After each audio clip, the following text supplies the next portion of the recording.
Ça va, ça va. Ok. La question était de savoir, la première question, c'était de savoir dans Exode 30, pourquoi il fallait appliquer. Je pense que beaucoup de gens ne lisent pas régulièrement les choses qui sont écrites sur le groupe. C'est quand même dommage en fait. Il faut vraiment lire régulièrement pour être au courant. Amen. C'est important. C'est pour suivre. Dans Exode 30, verset 17 à 21, le Seigneur a demandé que Aaron et ses fils, pour faire le service de Dieu, il fallait qu'ils se lavent les mains. Il fallait qu'ils se lavent les mains et les pieds avant d'entrer dans le temple. Ça, c'est la première question. La deuxième question, c'était par rapport à l'application de l'huile d'onction. Pourquoi l'huile d'onction était appliquée sur la tête et non sur tout le corps? Donc, j'avais expliqué pour la première question que si vous prenez avec moi Jean, on va prendre Jean chapitre 13, on voit Jésus qui va reprendre le même principe. Pourquoi les sacrificateurs n'avaient pas besoin de se laver tout le corps dans la cuve des reins avant d'entrer dans le temple, avant de faire le service de Dieu. Déjà, la cuve des reins, j'avais expliqué que ce n'était pas seulement quand ils voulaient aller faire le service qu'ils devraient se laver les mains. La cuve des reins était là, on mettait de l'eau dedans pour que dès qu'ils ont besoin, ils se lavent les mains en fait. Ils se lavent les mains en signe de propriété quoi. Ils se lavent les mains, ils se lavent les pieds. Mais cela a un autre sens spirituel, prophétique pour nous que nous allons bien comprendre. Je me rappelle quand je m'étais converti, mes frères et sœurs, c'était l'une des questions que je me posais beaucoup. Je voulais savoir, parce que c'est un texte que je lisais qui m'avait impressionné. Je me disais, pourquoi Jésus, pourquoi il lavait les pieds de ses disciples? C'était quoi l'importance? Je me rappelle très bien, c'était une question que je me posais beaucoup. Mais j'avais eu personne pour me répondre. Mais par la grâce de Dieu, j'ai pu comprendre. Amen. Donc, si vous prenez Jean chapitre 13 avec moi, en lisant du verset 1 au verset...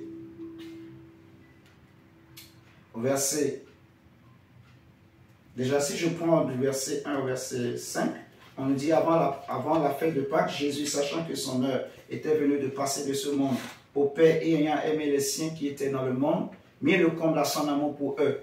Donc là, c'est les questions-réponses. Pendant le souper, lorsque le diable avait déjà inspiré au cœur de Judas Iscariote, fils de Simon, le dessein de le livrer, Jésus, qui savait que le Père avait remis toutes choses entre ses mains, qu'il était venu de Dieu et qu'il s'en allait à Dieu, se leva de table, ôta ses vêtements et prit un linge dont il se ceignit. Ensuite, au verset 5, on nous dit, il versa de l'eau dans un bassin et il se mit à laver les pieds des disciples et à les essuyer avec le linge dont il était saint. Vous voyez? Maintenant, à partir du verset 6, on nous dit, il vint donc à Simon-Pierre, c'était le tour maintenant de Simon-Pierre, pour que Jésus lui lave les pieds et Pierre lui dit, toi Seigneur, tu me laves les pieds. Jésus lui répondit, ce que je fais, tu ne le comprends pas maintenant, mais tu le comprendras bientôt. Pierre lui dit, non jamais, tu ne me laveras les pieds. Jésus lui répondit, toujours la suite du verset 8, si je ne te lave pas, tu n'auras point de part avec moi. Alléluia. Amen. Je vais vous lire la version de français courant que j'aime bien. Jésus lui dit, juste le verset 8, dans Jean chapitre 13, le Seigneur dit, c'est une très belle question, donc il faut vraiment comprendre. Le Seigneur dit, Pierre lui dit, non, tu ne me laveras jamais les pieds. Jésus lui dit, si je ne te lave pas, si je ne te les lave pas, tu n'auras aucune part à ce que j'apporte. Vous voyez? tu n'auras aucune part avec moi. Ça, c'est la version Louis II. La version française courant dit, tu n'auras aucune part à ce que j'apporte. Vous voyez? Donc, ça veut dire en fait que quand vous lisez la suite, vous allez voir, Jésus va dire, voilà, vous avez vu, je vous ai lavé les pieds, vous m'appelez Seigneur et je le suis bien. Donc vous aussi, il faut que vous vous laviez les pieds. Le disciple n'est pas plus grand que le maître. Mais il dit au verset 17, si vous savez ces choses, vous êtes heureux pourvu que vous les pratiquiez. L'important, c'est de pratiquer. Et je disais hier dans le petit audio que j'avais fait, que on pourrait penser que c'était juste, ça n'avait aucune valeur spirituelle, aucun sens. Le fait que Jésus a lavé les pieds de ses disciples, c'était juste pour leur enseigner l'humilité. Ce n'est pas seulement ça. Il y a vraiment une réalité spirituelle très importante qui est cachée derrière. Vous voyez? Le fait qu'il fallait que Jésus lave les pieds des disciples. Vous voyez ce que je dis? Et prenez avec moi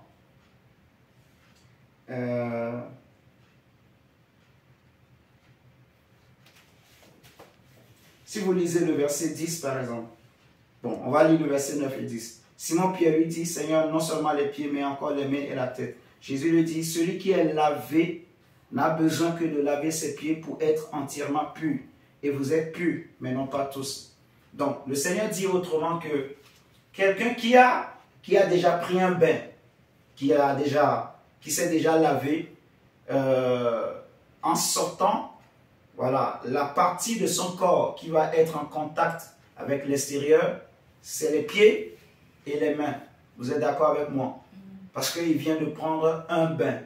On est d'accord. Donc, la partie de son corps qui sera en contact avec le monde extérieur, c'est les pieds et les mains. Et de la même manière, lorsque les sacrificateurs entraient dans le temple, donc la partie de leur corps qui est directement en contact avec le temple, c'est les pieds et les mains. Vous voyez?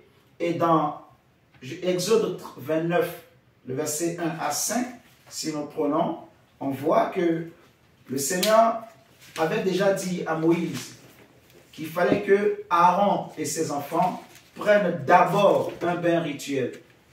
Vous voyez? Donc, il fallait qu'on lave Aaron et ses enfants pour qu'ils rentrent dans la sacrificature. Je répète, c'est important ce que je suis en train de dire. Il fallait que quelqu'un puisse les laver. Il fallait que quelqu'un puisse laver Aaron et ses fils pour qu'ils puissent rentrer dans la sacrificature, dans le sacerdoce. Vous me suivez?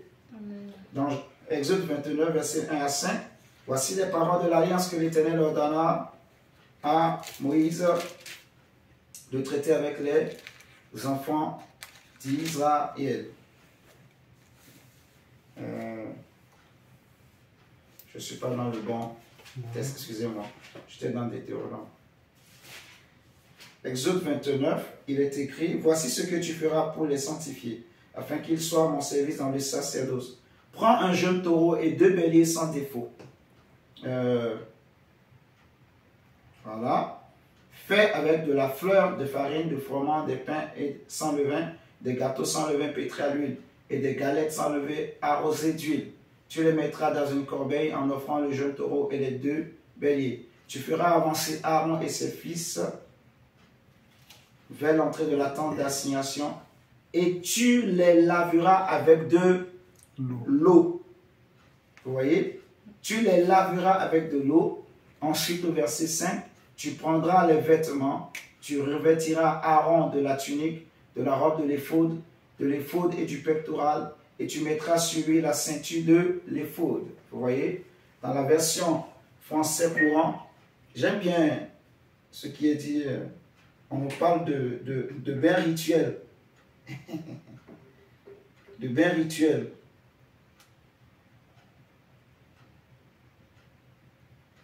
Exode 29, on va lire juste le verset 4 et 5.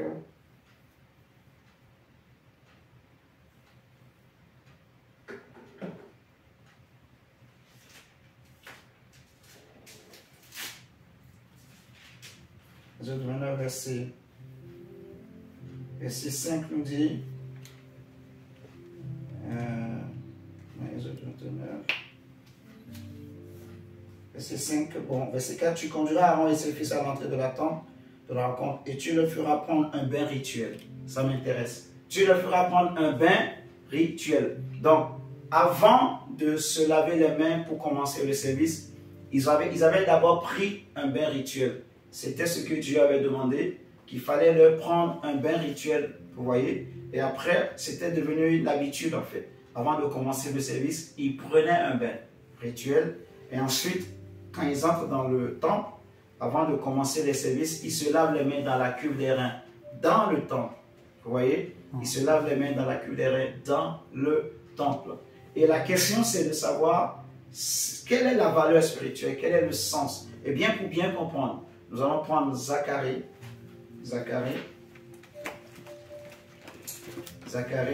Et là, nous allons voir la signification, l'importance de ce que le Seigneur a fait. Zacharie chapitre 3.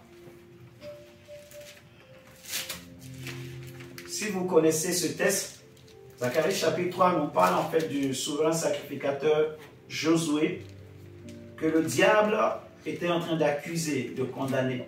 Donc Josué était un sacrificateur.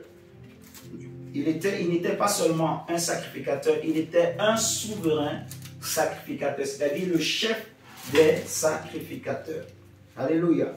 Amen. Et on ne va pas lire tout, mais je vais lire juste le verset 6, à partir du verset 6. Mais vous pouvez lire du verset 1 au verset 5 pour bien comprendre le contexte. L'ange de l'Éternel fit à Josué cette déclaration. Ainsi parle l'Éternel des armées. Si tu marches dans mes voies et si tu observes mes ordres, tu jugeras ma maison et tu garderas mes parvis. Et je te donnerai libre accès parmi ceux qui sont ici. Je te donnerai libre accès parmi ceux qui sont ici. Dans la version français courant, voici la manière dont on a tourné la phrase. On dit, verset 7. Voici une promesse du Seigneur de l'univers. Si tu obéis à mes lois, si tu te conformes à mes règles, tu seras responsable de mon temple et de ses cours. Et je te ferai accéder au rang. Je te ferai accéder au rang de ceux qui sont ici à mon service. Et le Seigneur dit à Pierre, si je ne te lave pas les pieds, tu n'auras aucune part, vous voyez, à ce que j'apporte. Tu n'auras aucune part avec moi. Donc, celui qui a déjà pris un bain, il est déjà pur. Et Christ nous a déjà lavé. Jésus dit dans Jean 15, le verset 3, que vous êtes déjà purs à cause de la parole que vous avez entendue. Jean 15, verset 3. Il est écrit, déjà vous êtes purs à cause de la parole que je vous ai annoncée. Vous voyez? Donc, avec la parole de Dieu, déjà à la conversion, lorsque on donne notre cœur à Jésus, le sang de Jésus nous purifie, nous lave. Donc nous sommes déjà purs. Et comme le Seigneur avait dit pour le souverain sacrificateur Josué, il va dire aux anges, ôtez-lui ses vêtements sales, ôtez-lui son manteau sale, le manteau qui faisait que le diable pouvait le condamner, l'accuser. Vous voyez, si vous lisez Zacharie 3, vous allez bien comprendre l'histoire. L'ange de l'Éternel a dit aux autres anges, enlevez ce manteau sale et mettez-lui un nouveau manteau. Mettez un turban neuf sur sa tête. Donc, ôtez le péché qui le condamnait. Vous voyez? Donc, l'ange l'a lavé. Et c'est ce que Jésus fait aussi pour nous à la croix. Il enlève le vieux manteau, le manteau du péché, de l'injustice, et il nous revêt d'un nouveau manteau, d'un nouveau vêtement pour le servir.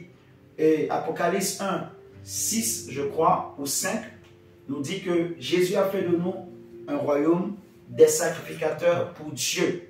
Vous voyez? Donc nous sommes des sacrificateurs comme Aaron, comme ses fils. Vous voyez? Et nous aussi, on a besoin de se laver les mains pour faire le service de Dieu. On a besoin de se laver les pieds. Et il faut justement que quelqu'un d'abord te lave. C'est-à-dire que voilà, tu passes d'abord par une personne qui va te conduire au Seigneur, qui te prêche l'évangile en fait, qui pose les bases, vous voyez, du service dans ta vie, qui t'apprend à servir le Seigneur et ensuite tu peux continuer avec le Seigneur. Maintenant, se laver les mains, se laver les pieds, ça veut dire simplement, comme Dieu a dit à Josué, si tu observes mes lois, si tu obéis plutôt à mes lois, si tu te conformes à mes règles, tu seras responsable et je te donnerai accès. Vous voyez? Donc, le fait de se laver les mains et les pieds, dans la loi de Moïse, ça donnait accès au lieu saint.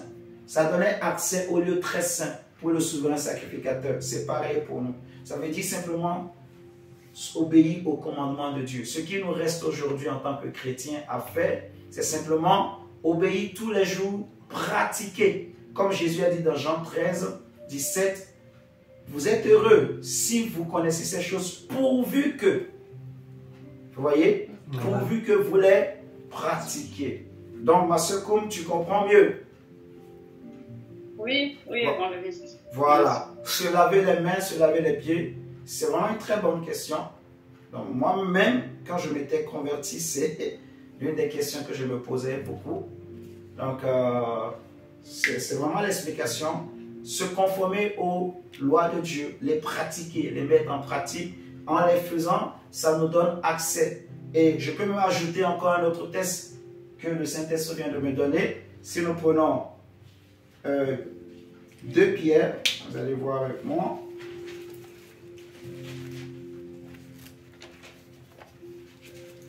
De Pierre.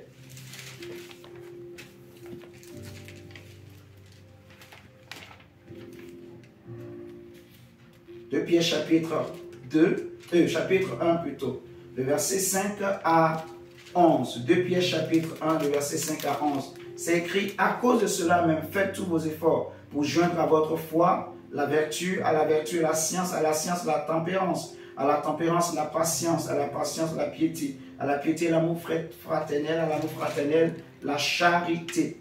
Car si ces choses sont en vous, et ils sont avec abondance, elles ne vous laisseront point oisifs ni stériles pour la connaissance de notre Seigneur Jésus-Christ. Alléluia.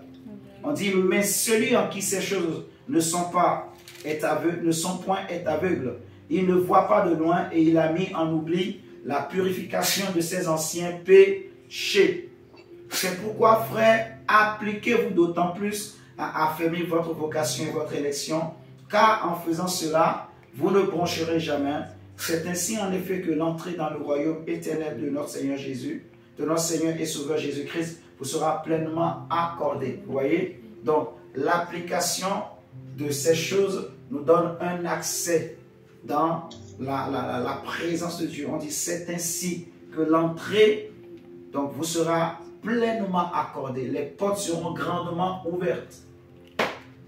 Vous voyez? C'est ce que ça signifie en fait. Donc ce que Jésus a fait, c'était un geste prophétique. C'était juste pour se conformer à la loi de Dieu. Ce que le Seigneur avait demandé à Moïse de faire, ainsi de suite. Et c'est le sens spirituel que cela signifie pour nous en tant que chrétiens. La deuxième question, c'était pourquoi on mettait l'onction sur la tête et non sur tout le corps. C'est ça, ma soeur Koum? Oui, c'était l'huile d'onction. L'huile d'onction, pourquoi on l'appliquait? En fait, la question, la manière dont elle a été formulée, c'est que pourquoi personne n'avait le droit d'appliquer l'huile d'onction sur tout le corps. Bon, oui. La manière dont j'avais compris, c'est que déjà ce qu'il faut savoir, ce n'est pas interdit qu'on ne peut pas mettre l'huile d'onction sur le corps. Ce n'est pas ce qui est écrit, ce n'est pas ce qui est dit. Tout enfant d'Israël peut fabriquer son huile chez lui, selon la loi. Mais il ne pouvait pas utiliser les mêmes éléments que ce que Dieu avait demandé à Moïse d'utiliser. Il ne pouvait pas utiliser les mêmes proportions. Vous voyez? Parce que l'onction était sainte, réservée à Dieu. C'était un secret du temple. Point. Personne ne devrait utiliser ça. Et on savait qu'en ce temps, il y avait 3 catégories de personnes qui avaient l'onction. Premièrement, c'était les sacrificateurs. Ensuite, on a vu les rois, les prophètes. On sait que les prophètes ou les sacrificateurs sont souvent utilisés pour oindre les rois. Vous voyez? Donc, ces 3 personnes, ce sont ces personnes qui ont droit de toucher à l'onction. Et maintenant, L'onction, on l'applique sur la tête. Vous voyez? Et l'image qu'il faut voir, c'est que Dieu est sur son trône avec sa coupe remplie d'huile qu'il verse sur la tête. Ou, imaginez une personne, quand on lui impose les mains, l'huile qui est dans la main, vous voyez, cette main est la main de Dieu. L'huile qui est dans la main, en touchant la tête, elle va couler. C'est comme un fleuve. Ça coule l'huile, en fait. Ça ne reste pas seulement sur la tête. On nous dit que l'huile ne manque point sur ta tête. Donc, quand l'onction touche la tête, elle coule. La Bible dit dans le psaume 133, elle descend jusqu'au niveau des barbes, jusqu'au bord des vêtements. Vous voyez, l'huile qui coule, l'onction, c'est l'onction en fait. Mais on impose d'abord sur la tête. Vous voyez? Donc, on peut aussi imposer sur les pieds, sur les mains. Mais, voilà, c'est mieux d'imposer sur la tête parce que, bon, la tête, ça donne toujours l'image, on peut dire en quelque sorte, de la partie qui contrôle tout l'être.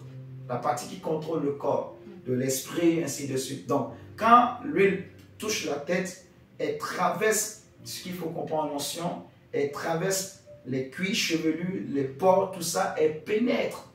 Elle va à l'intérieur, elle touche l'âme, elle touche l'esprit. Vous voyez? Et c'est pour ça que s'il y a un démon dans le corps, le démon ne peut pas supporter, le démon est obligé de se manifester et de partir. S'il y a une maladie, un esprit impur, l'esprit est obligé de se manifester et de sortir à cause de l'onction. Vous voyez ce que je dis? Maintenant, la différence, c'est très bien ce que tu as fait en retrouvant les anciens enseignements. La différence entre être rempli du Saint-Esprit ou avoir reçu l'onction, c'est pas compliqué, très compliqué à comprendre. C'est que les deux se complètent. Mais il y a quand même une petite nuance. Quelqu'un qui a reçu l'onction de Dieu, l'Esprit, on dit que le Saint-Esprit, quand il viendra, il sera avec nous, il sera sur nous, il sera en nous. L'Esprit en nous, c'est beaucoup plus pour travailler notre cœur, notre âme, nos sentiments, nos émotions, nos désirs. Donc, pour nous donner la nature de Dieu. Vous voyez? Pour nous donner le cœur de Dieu. Mais l'Esprit sur nous, c'est pour démontrer la puissance. Par exemple, dans l'Ancien Testament, l'Esprit de Dieu, il descendait sur les sacrificateurs. Il descendait sur les prophètes. Il descendait sur les rois. Vous voyez? C'est ce qui fait qu'il pouvait avoir l'onction, mais il pouvait aussi avoir de mauvais caractères. Vous voyez ce que je dis? Il pouvait avoir de mauvais comportements. Par exemple, j'avais donné l'exemple du prophète Élisée, qui avait une double portion, mais c'était un colérique. Le prophète Élisée, c'était un homme qui était colérique. Vous voyez? David, on le voit, qui a tué Goliath, mais David, malgré ça, quand même, il est tombé avec Bathsheba. Donc, Samson, qui avait l'onction, qui pouvait déchirer la gueule du lion, tout ça. Mais Samson, il aimait les prostituées, il tombait avec les prostituées. Vous voyez ce que je dis? Donc, l'onction sur nous, c'est bien, mais ça ne suffit pas. Il faut que l'onction nous remplisse. Vous voyez? Et c'est quand on est rempli de l'onction qu'on dit qu'on a la plénitude du Saint-Esprit. Celui qui est rempli de l'onction, il faut voir l'image que le Seigneur a donnée au prophète Ézéchiel dans l'enseignement que la sœur Kouma a renvoyé, que j'avais donné. Donc, c'est que la personne nage. Ce n'est plus le contenant qui porte le contenu. C'est maintenant le contenu qui porte le contenant. Vous voyez ce que je dis? Je prends une bouteille, je mets un peu d'eau dans la bouteille. La bouteille est le contenant. Mais l'eau qui est dans la bouteille est le contenu. Tant que la bouteille n'est pas pleine, la bouteille, c'est... L'eau va bouger au gré des mouvements de la bouteille. Si la bouteille va à gauche, l'eau aussi va se déplacer. Mais si l'eau remplit la bouteille et ça commence par couler, à un moment donné, la bouteille va commencer par nager dans l'eau. Vous voyez? Donc là maintenant, la personne, elle ne marche plus, mais elle nage dans l'onction. Et c'est comme ce que j'avais donné, un autre exemple que je peux donner, c'est, vous voyez, on avait pris l'exemple type du fou de Gadara, la manière dont le démon l'avait possédé, pour expliquer aussi comment on peut être quand on est rempli de l'esprit. On est comme ivre. Vous voyez, on est comme ivre en fait de Dieu, de la présence de Dieu. Donc, vous avez l'onction, la Bible dit que vous avez reçu l'onction de la part de celui qui est saint. Donc, il faut croire que tu as l'onction. Alléluia. Amen. Qui c'est qui a l'onction ce soir? Amen.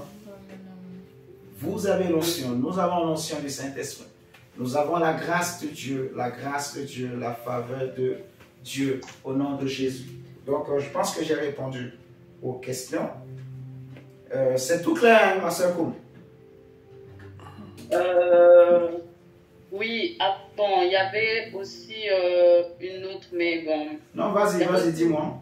C'était quoi? Tu avais dit la différence entre avoir l'onction et être rempli du Saint-Esprit. Là, maintenant, ça va ou c'est pas clair? Oui, non, c'est clair. Mais après, je pense que c'était, je ne sais pas si j'avais mélangé un peu, c'était par rapport, en fait, au, comment dire, à être oint, quand on avait expliqué que, enfin, il y avait des personnes qui pouvaient être oint, mais en gros manifester, par exemple, la puissance de Dieu. Et il y avait aussi, du coup, quand on était rempli du Saint-Esprit, en fait, ça veut dire que, bah, en gros, on marche, enfin, on a le cœur de Dieu et on marche selon la volonté de Dieu. Donc, en fait, il y avait quelque chose que j'avais pas compris, c'est, enfin, ma question est, est-ce que, du coup, le don, parce que le don, en fait, il peut pas, pour moi, enfin, quand j'essaie de réfléchir là-dessus, je me dis que une personne qui est oint, donc ça veut dire que le Seigneur, il a mis en lui des dons. Il a mis en lui, comment dire, une certaine capacité. Mais cette capacité-là, en fait, elle est dans la personne. Maintenant, il faut quelque chose pour activer, donc en quelque sorte pour activer le don. Et cette chose-là, c'est le Saint-Esprit en quelque sorte. Enfin, ça non. Bon, c'est pas du tout ça. En fait, il y a... La personne qui est, ouais, elle n'est pas déjà remplie du Saint-Esprit? Non, pas du tout. Non. J'ai compris sa question, mais je vais répondre comme ça, ceci. Tout homme, même un païen, il a un don de la part de Dieu. Vous voyez, tout homme qui est né, tout homme qui est créé à l'image de Dieu, il a un don, il a une grâce. Par exemple, vous prenez des païens, ils réussissent, ils sont excellents dans tel ou tel domaine. Vous comprenez ce que je dis? Donc, tout homme a un don. Déjà, rien que le fait d'avoir un esprit en nous, c'est un don de Dieu, un don très important. Maintenant, quand on devient chrétien, la Bible dit que nous avons reçu de la part du Seigneur des dons. C'est écrit dans Éphésiens, il y a des dons, ce qu'on appelle les charismes. Si vous prenez Éphésiens 5, je crois, on reçoit des dons. Éphésiens 5.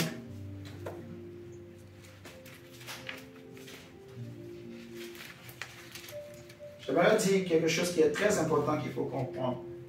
En fait, il faut faire la différence entre l'âme et l'esprit. La séparation là, c'est très important. La réflexion, l'intelligence, c'est le niveau de l'âme.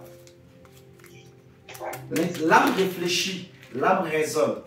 Mais les choses de Dieu, on connaît et c'est tout, c'est fini. En fait, le Saint-Esprit te donne une connaissance. Vous voyez, un homme dont l'intelligence est renouvelée, quand cette connaissance du Saint-Esprit descend dans son esprit, il est conscient de ça. Maintenant, l'intelligence de son âme, comme son intelligence est renouvelée, ça va l'aider à mieux comprendre. Vous voyez? Mais les choses de Dieu, on ne cherche pas à comprendre, on cherche à connaître. L'esprit ne comprend pas, l'esprit connaît, et c'est tout. Vous voyez? Alors que l'âme réfléchit, l'âme cherche. Comme aujourd'hui, par exemple, les gens cherchent à connaître Dieu, ils cherchent à comprendre Dieu, d'où la théologie. Vous voyez? Les gens cherchent à expliquer, à étudier Dieu, d'où la théologie, d'où la religion. Vous voyez? le monde que vous voyez, que nous voyons, les religions ont été créées par l'âme. La plupart des choses qui se font dans les religions que vous connaissez, c'est l'âme qui est derrière. C'est les sentiments, l'intelligence de l'homme. Vous voyez, Et quand on dit l'intelligence, il ne faut pas négliger ça. Hein. La science, c'est l'intelligence qui est derrière. Vous êtes en train de me comprendre. L'intelligence est grande, est vaste. Dans l'intelligence, il y a l'imagination, il y a les raisonnements, et rien que l'imagination, il y a beaucoup de choses. Il y a tellement de choses. Dans l'âme, il y a la volonté. Vous voyez? Mais les choses de Dieu, il faut la révélation. C'est pour ça que Jésus a dit à Pierre, ce n'est ni la chair et le sang. C'est pour dire que ce n'est pas l'âme, ce n'est pas ton intelligence qui t'ont donné ça. Parce que Pierre a connu.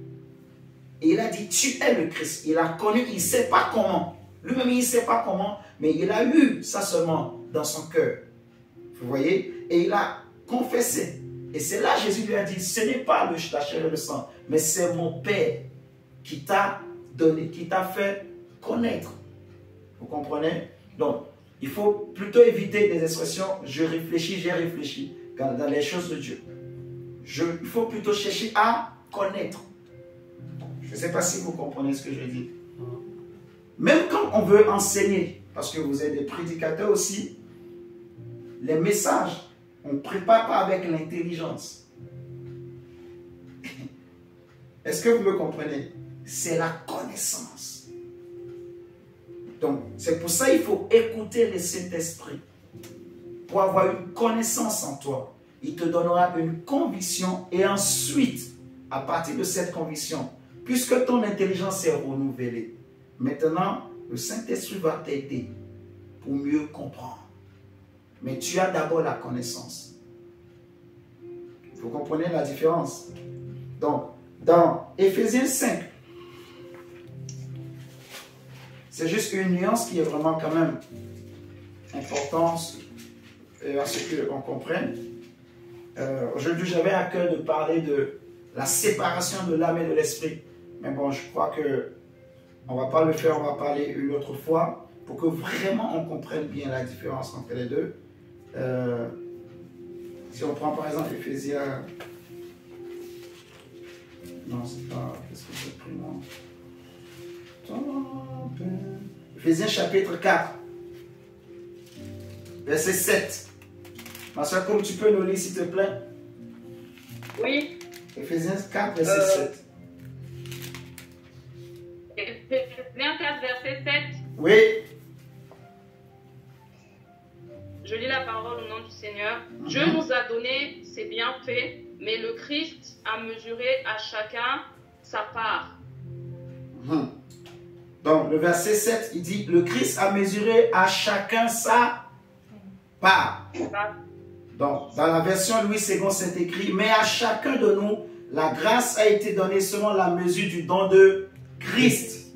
Vous voyez, la grâce ici, quand on parle de la grâce, ou si vous lisez la suite, on dit selon la mesure du don de Christ. Le don. Le don là, c'est derrière ça se cache. Ce qui se cache, c'est charisme. Vous voyez, quand on parle des dons, les dons spirituels, c'est ce qu'on appelle les charismes. Donc, c'est aussi des capacités. Vous voyez, que Dieu donne, qui n'a rien à voir avec les capacités de l'âme. C'est des capacités spirituelles, les capacités de l'esprit. Vous voyez, qu'on reçoit du Saint-Esprit. Maintenant, pour manifester cette capacité, parce que la Bible dit que Dieu ne se répand pas de ses dons et de ses talents. Parmi les dons, il n'y a pas que les 9 dons du Saint-Esprit. J'avais déjà enseigné sur ça aussi, je crois. Parmi les dons, il n'y a pas que les 9 dons du Saint-Esprit. Le ministère aussi est un don. Vous voyez, le fait de présider, c'est un don. Le fait de faire la modération, c'est un don. Vous voyez, le fait de balayer, c'est un don. La Bible dit, il y a certains qui ont le don de présider, de diriger. Ce n'est pas tout le monde qui peut diriger. Il faut être honnête. Si je ne peux pas, il ne faut pas avoir honte de dire je ne peux pas. Vous voyez, Il y a des gens qui ont le don de la libéralité.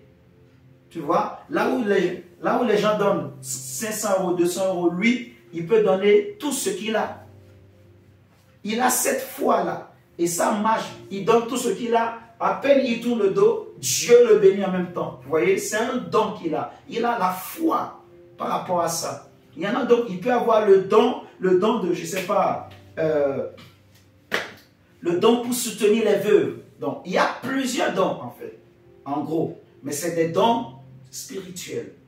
C'est des dons de l'esprit. C'est des capacités qui sont données non pas à l'âme, mais à l'esprit. Parce qu'il faut savoir qu'il y a les capacités de l'âme. Vous voyez, parmi lesquelles il y a les capacités intellectuelles. Ça, c'est l'âme. On est d'accord? Donc, quand on n'avait pas le Saint-Esprit, on avait déjà ces capacités, mais elles étaient souillées. Quand le Saint-Esprit vient, il vient purifier ces capacités. Vous voyez, avec la parole de Dieu, ainsi de suite. Maintenant, celui qui a ces dons en lui, aujourd'hui, tu peux voir, il y a des pasteurs qui prêchent, qui font des miracles, qui chassent des démons, mais qui vivent dans l'adultère. Vous voyez ce que je dis? Qui vivent dans l'impudicité. On en a connu un évangéliste qui était terrible. Et toutes les filles de l'église couraient derrière. Mais en réalité, on ne savait pas que le frère, il commençait déjà par pointer toutes les sœurs. Pas les marquer. Quand l'histoire a éclaté, tout le monde était déçu. Le frère avait la grâce, mais le problème, il était célibataire, jeune, inexpérimenté dans le ministère. Donc, comme les sœurs couraient trop derrière lui, comme il n'avait pas la nature de Dieu en lui, comme il n'avait pas été rempli de l'esprit, tu vois, l'âme a pris le dessus. Il n'a pas pu résister à la tentation. Est-ce que tu es en train de comprendre, Kou? Oui. Il ne suffit pas seulement d'avoir l'onction. Tu peux avoir l'onction et manifester le don. Mais le don ne sera pas très efficace. La Bible dit que c'est à cause de vous que le nom de Dieu est blasphémé parmi les nations. C'est ce qui fait qu'aujourd'hui, on peut voir de vrais prophètes, mais qui commettent certaines fautes qui ne conviennent pas à leur rang, à leur niveau. Vous voyez? C'est comme ça que tu peux voir des apôtres commettre des erreurs qui ne conviennent pas à leur rang. C'est des choses honteuses. Il est honteux de le dire ouvertement. Vous comprenez? Donc, il faut être rempli de l'esprit pour que tu puisses honorer l'onction, honorer la grâce, l'utiliser dans l'humilité, l'utiliser comme Dieu veut. Vous voyez ce que je dis? C'est très important, sinon le diable va jouer. Le diable va beaucoup... Et il aime ça. Il aime les hommes qui aiment l'onction. Le diable les aime.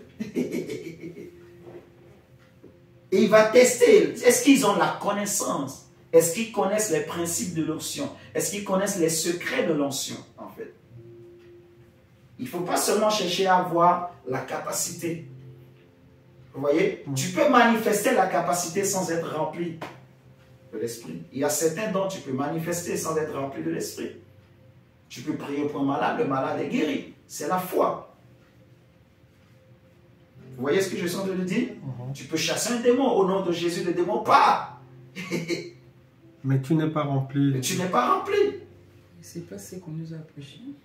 On nous a prêché pour ressusciter le malade, le mort. Donc il faut que tu sois rempli de l'esprit. Non, non. Tu peux manifester certains dons. Je donne un exemple. Parce que parmi les dons, il faut bien, j'ai expliqué, il n'y a pas que les 9 dons du Saint-Esprit. Il y a certains dons, par exemple, vous voyez, la sanctification, c'est un fruit de l'esprit. C'est aussi un don qu'on reçoit quand on est rempli de l'esprit. Vous voyez, la capacité pour résister au péché, c'est aussi un don que tu reçois en fait. La sainteté, tu peux voir quelqu'un, comme les enseignements qu'on donne, on a partagé ça sur le cœur. On est en train de rendre facile l'évangile. Parce que le but de Dieu, ce n'est pas que les gens entendent l'évangile et que ça complique Vous voyez? Dieu veut que l'évangile soit facile et simple, que les gens comprennent. Si on donne des enseignements et que ça vient pour donner encore des soucis, vous voyez, aux chrétiens, ça ne sert à rien. Ce que Dieu veut, que les choses soient claires, faciles. C'est comme un adulte pour donner à manger au bébé. Des fois, il y a des moments, il met dans la bouche, il mâche d'abord et il prend la pâte là et c'est ça, il fait manger à l'enfant. Vous voyez, c'est ce que Dieu veut, en fait, qu'on rend facile la parole. Et je bénis le Seigneur parce que ces enseignements, c'est pas facile pour les comprendre comme ça. Je vous dis la vérité. Si on est honnête, je ne sais pas comment je vais dire, les parcours qu'on a eus, ce n'est pas des choses qu'on avait compris comme ça. Vous voyez ce que je dis? Et quelqu'un peut avoir l'onction de Dieu sur lui, mais il n'est pas rempli du Saint-Esprit. Ça existe. Judas, qui a trahi Jésus, était tout le temps avec Jésus.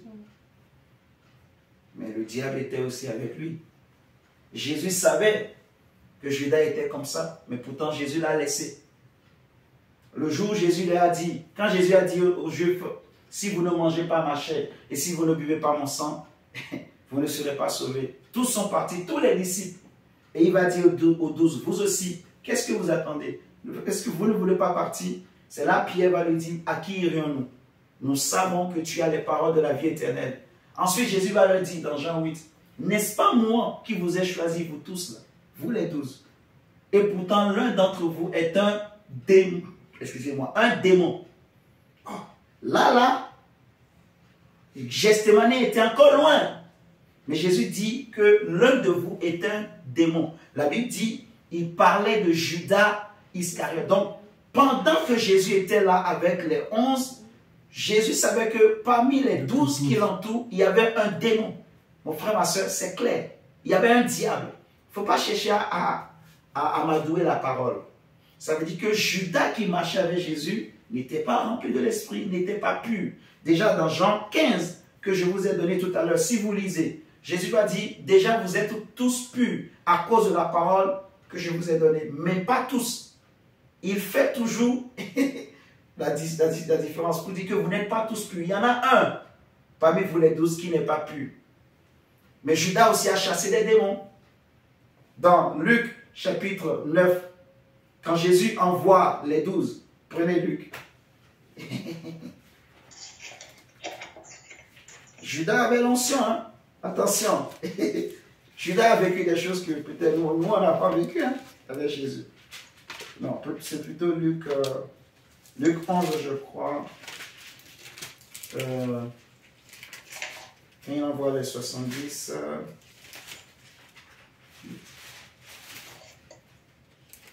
Jesus.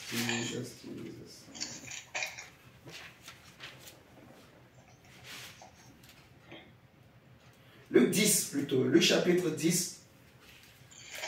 Déjà, si vous prenez Luc chapitre 9, prenez Luc chapitre 9. Lisez Luc chapitre 9.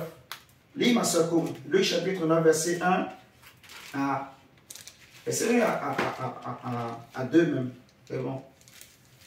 Luc chapitre 9, verset 1. Je vais prendre une autre version évangélique. Ok, ça marche. Luc 9. 1 à 2 seulement. Ok. C'est bien, tu as plusieurs versions, c'est bien. Jésus rassembla les 12 apôtres et leur donna puissance et autorité pour chasser tous les démons et guérir les maladies. Il a rassemblé combien d'apôtres? 12. Les 12. Et parmi les 12, il y a qui aussi? Judas. Judas. Et il leur a donné quoi? Puissance et autorité. La puissance et l'autorité pour faire quoi? Pour chasser les démons. Et guérir les malades. Voilà. Donc Judas aussi avait reçu cette puissance le jour-là. Et quand les 12 étaient partis, les démons le voyaient. Ils savaient que lui là, il est d'entre nous. Mais comme c'est Jésus qui l'a mandaté, vous comprenez? Comme c'est Jésus qui l'a envoyé, il ne pouvait pas le toucher en ce moment-là. Il fallait que Jésus le livre pour qu'on le touche. Je ne sais pas si vous comprenez le mystère. C'est un mystère. Judas avait reçu la puissance. Mais Jésus dit de lui à 3 reprises, oui, à trois endroits, Jésus dit de lui qu'il n'est pas pur et qu'il c'est un démon. Vous voyez ce que je dis? Jésus dit que c'est un démon, il n'est pas pur. Donc, si vous prenez maintenant Luc 10, prends ma soeur, comme Luc 10, verset 1. Judas lui-même, au départ, est-ce qu'il savait ça?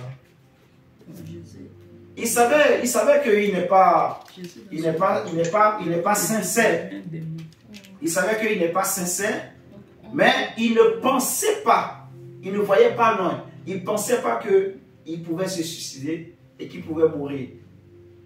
Vous voyez? Par exemple, quand il a livré Jésus, il ne pensait pas qu'on allait le crucifier. C'est quand il a vu la tournure des événements, il s'est ressaisi. Il a dit, j'ai livré un juste. Il a voulu se repentir, mais c'est trop tard. Jésus a déjà libéré des paroles. Le Fils de l'homme s'en va, selon ce qui est écrit sur lui. Mais malheur à l'homme par qui il est livré. Jésus a déjà libéré. Donc il a réalisé après. Il a réalisé après, mais c'est trop tard. Oui, en fait, c'était juste un processus. Parce que dès le départ, le Père, il avait déjà programmé ça comme ça. Je dis toujours aux gens, non. Ça, c'était pas préparé. Le Père savait qu'il y aura un fils de la perdition. Le Père savait qu'il y aura un fils de la perdition. Mais qui sait? Mais le Père, il savait qui? Le Père parce qu'il connaît toutes choses. Oui, mais ça ne veut pas dire que le Père l'a choisi dès le départ. Non. Bon, on l'a mis là pour accomplir. Dieu sait qu'il y aura un fils, mais comme un fils de la perdition. Mais comme il connaît toutes choses d'avance, oui, il sait que le fils là, ça va être lui. Il a dit, c'est ce qu'on appelle la volonté. Il faut bien comprendre, mes chers amis, l'âme. C'est pour ça que l'âme est très importante. Il faut bien maîtriser son âme. La volonté de ton âme. Les choix de l'âme. C'est parce que Judas, dès le départ, c'était un voleur. La plupart des gens qui Jésus a ramassés, chacun d'eux avait un péché quand Jésus les a pris. Mais la parole que Jésus prêchait travaillait en eux. Il mettait, en fait, il faisait l'effort de changer. Vous comprenez ce que je dis? Mais contrairement à Judas, il était là en apparence. Vous voyez? Il voyait les choses que Jésus faisait, mais comme l'homme est toujours l'homme, l'homme pense que personne ne sait ce qui se passe dans mon cœur. Alors que Jésus n'est pas un simple homme. Jésus est Dieu. Donc il sait ce qu'il y a dans le cœur des hommes. C'était ça le problème. Donc quand Judas voyait Jésus, il le prenait pour un simple homme en fait. Il le prenait pour les autres qui ont passé. Il le prenait pour quelqu'un avec qui il va jouer. Parce qu'il gardait l'argent en fait. Donc l'amour de l'argent avait rempli son cœur. Si Judas est arrivé là, c'est parce que lui-même a ouvert les portes. Et c'est comme ça qu'il est devenu le fils de la perdition. Moi, je ne prêche pas que Dieu choisit tel pour aller en enfer, Dieu choisit tel pour... Non. Dieu dit, je mets devant vous la vie et la mort. Choisissez la vie. Vous voyez? Donc Dieu donne à tout être humain la possibilité pour être sauvé. C'est les hommes. Salomon dit que Dieu a tout créé droit. Bon, mais c'est les hommes qui ont cherché des détours. Donc, c'est les hommes eux-mêmes. Mais Dieu sait, en fait, Dieu sait ceux qui vont choisir le bien et ceux qui vont choisir le mal. Il le sait. Oui. Et parmi les 12, le Seigneur savait aussi d'avance ceux qui vont choisir le bien et ceux qui vont choisir le mal. C'est tout. Mais ce n'est pas que Dieu, il avait mis Judas, donc avant même que le monde soit créé, il avait créé Judas pour être le fils de la perdition. Non, c'est pas ça. C'est toi. Il faut que tu décides. C'est chaque être humain. Il faut choisir ton Dieu. Il faut choisir comment tu veux marcher avec ce Dieu. Si tu veux marcher comme un hypocrite ou tu décides de commencer par pratiquer. La vie chrétienne, ce n'est pas seulement écouter, écouter, écouter et faire semblant de... et se donner des raisons, s'appuyer sur son âge, s'appuyer sur son argent, penser qu'on est quelque chose. Non, il faut pratiquer. Jésus est clair. Ce n'est pas tous ceux qui me diront Seigneur, Seigneur, qui entreront dans le royaume de Dieu. Non, mais c'est celui-là seul qui fait. Vous voyez ce que je suis en train de dire? Donc, je répète, la vie chrétienne, ce n'est pas seulement écouter. C'est pour ça que Jésus dit, comme on a lu tout à l'heure, Jean 13, 17 aux enfants, aux apôtres. Si vous connaissez ces choses, vous êtes des hommes heureux. Pourvu que, vous voyez, vous les pratiquez. Et c'est ça le secret en fait. Tu vois? Donc Judas avait reçu la puissance. Il a chassé des démons. Il était parmi les 12 que Jésus a donnés. Si vous lisez Luc 10, verset 1 même verset 1, lis juste le verset 1. Luc chapitre 10. Et ensuite, on va prendre le verset 17. Lis-nous, ma soeur Koum. Luc chapitre 10. Après cela, le Seigneur désigna encore 70 autres disciples et les envoya devant lui, 2 par 2, dans toutes les villes et dans tous les endroits où lui-même devait aller. Et on prend le verset 17. Ah oui, là c'est bon. Les 70 revinrent tout joyeux et dirent, Seigneur, même les démons nous sont soumis en ton nom. Voilà. Les démons nous sont soumis en ton nom. Tu vois, à cause de la puissance. Mais Jésus leur dit quoi? Lis la suite. Donc Judas, les démons étaient soumis à Judas. Donc les démons regardaient Judas, ils savaient que lui là, il est des nôtres. Parce que son cœur n'est pas pur. Vous voyez? Mais ils ne pouvaient pas le toucher à cause de l'onction. Vous voyez ce que je dis? Donc, c'est Dieu lui-même qui juge ses serviteurs qui ont l'onction, en fait. Ce n'est pas l'homme, c'est Dieu lui-même. C'est quand Dieu décide. C'est pour ça que tu peux voir un homme de Dieu. Il pêche, rien ne se passe. Il pêche, rien ne se passe. Donc, lui-même, il peut penser que, ah, je suis un spécial avec Dieu. J'ai une relation particulière. Il crie, ah, j'ai l'alliance. J'ai l'alliance. C'est juste, Dieu fait miséricorde. Mais si Dieu se décide de tourner sa main, de le livrer, c'est fini. Vous voyez ce que je dis? Donc, même quand il pêche, comme il a l'onction de Dieu sur lui, le Seigneur le garde. Le Seigneur va le garder. Jusqu'à un moment donné, le Seigneur va quitter. Je prends un autre exemple, Saül, qui avait été oint comme roi. Mais, Dieu lui a dit, ne fais pas si Saül a fait. L'onction était sur lui. Jusqu'au jour où Dieu va demander à Samuel de oindre David. C'est là que la Bible dit que maintenant, l'esprit l'a quitté. Mais l'esprit l'a quitté, mais l'onction ne l'a pas quitté. Saül. Vous voyez ce que je dis? Il est resté roi jusqu'à sa mort. David avait peur de le toucher parce que c'est le oint de Dieu. Mais l'esprit l'avait quitté. Vous voyez la différence? Donc, une chose est d'avoir l'esprit sur nous, mais une autre chose est d'avoir l'esprit en nous. Le plus important qu'il faut chercher, c'est l'esprit en nous. Non seulement en nous, mais nous remplit. Regardez la suite. Lis la suite, ma soeur. Jésus leur dit, je regardais Satan tomber du ciel comme un éclair. Voici, je vous ai donné le pouvoir de marcher sur les serpents et les scorpions et sur toute la puissance de l'ennemi, et rien ne pourra vous nuire. Oui. Cependant, ne vous réjouissez pas de ce que les esprits vous sont soumis, mais réjouissez-vous de ce que vos noms sont inscrits dans le ciel. Amen. Donc, ce qui est important, ce n'est pas d'avoir l'onction. Ce qui est important, c'est d'avoir l'esprit pour être sauvé. Vous voyez? C'est d'avoir le cœur pur pour être sauvé. C'est ça qu'il faut rechercher. Et le Saint-Esprit en nous, c'est son œuvre. C'est ce qu'il fait. C'est pour ça qu'il faut chercher à être tout le temps rempli de l'esprit. Pour que tu gardes ton cœur pur. Tu gardes ton âme pure devant Dieu. Vous voyez ce que je dis? Donc, quelqu'un peut avoir l'onction sur sa tête, mais il est dans le péché. Il y en a plein.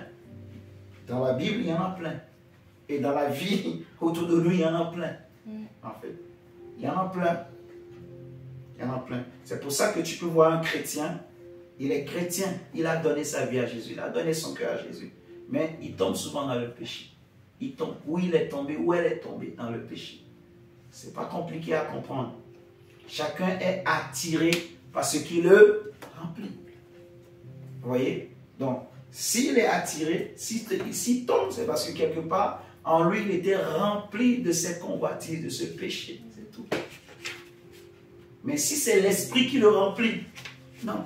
Quand le péché viendra, il va résister. La Bible dit résister au diable. Résister lui avec une foi ferme. Tu vois? Ce qui donne la foi ferme, c'est la plénitude de l'esprit. Et c'est les secrets, en fait. C'est les secrets qu'il faut chercher à être rempli. Moi, j'aime l'onction, j'aime la puissance de Dieu. Je vais vous dire la vérité. J'aime la puissance de Dieu. Mais je ne m'arrête pas seulement sur allez, sors, non. Il faut chercher à être rempli. Avoir son cœur pur. Je vous disais la dernière fois, j'ai passé des années où je ne savais pas comment lutter contre les mauvaises pensées. Parce qu'on ne m'a pas enseigné, on m'a pas... En fait, la manière dont on enseigne souvent l'évangile aux chrétiens, ça ne facilite pas la compréhension. Vous voyez? Et ce qui fait que beaucoup de chrétiens, on utilise des termes et des terminologies qui sont compliquées, qui font que les gens entendent, mais ça ne résout pas leurs problèmes. Ils ne sont pas délivrés, en fait. Il y en a, je vous dis, même des prédicateurs qui ont des problèmes avec les mauvaises pensées, les pensées impures, avec la perversité, ce qu'on appelle la perversité. Jésus dit aux disciples, race incrédule et perverse. Oui. Tout homme est une race incrédule et perverse. Comment lutter contre cette perversité-là? C'est les secrets. Il faut connaître qui on est. Il faut savoir que je suis un esprit dans un corps possédant une âme. Ce n'est pas tous les esprits qui ont une âme. Mais moi, je suis un esprit dans un corps possédant une âme. Et le moteur de ma vie, c'est l'esprit et l'âme. Pourquoi l'âme? Parce que dans l'âme, il y a la volonté et l'intelligence et les émotions. Vous voyez?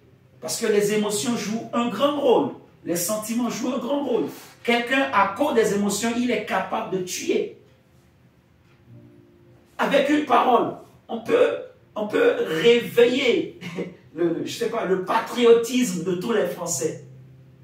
Juste, il suffit que le président, il parle bien. Tous les Français vont se lever. Les émotions. Et si tous se lèvent, ils sont capables de tuer. Ils sont capables de faire ce que le président va leur dire. Vous voyez? Les émotions.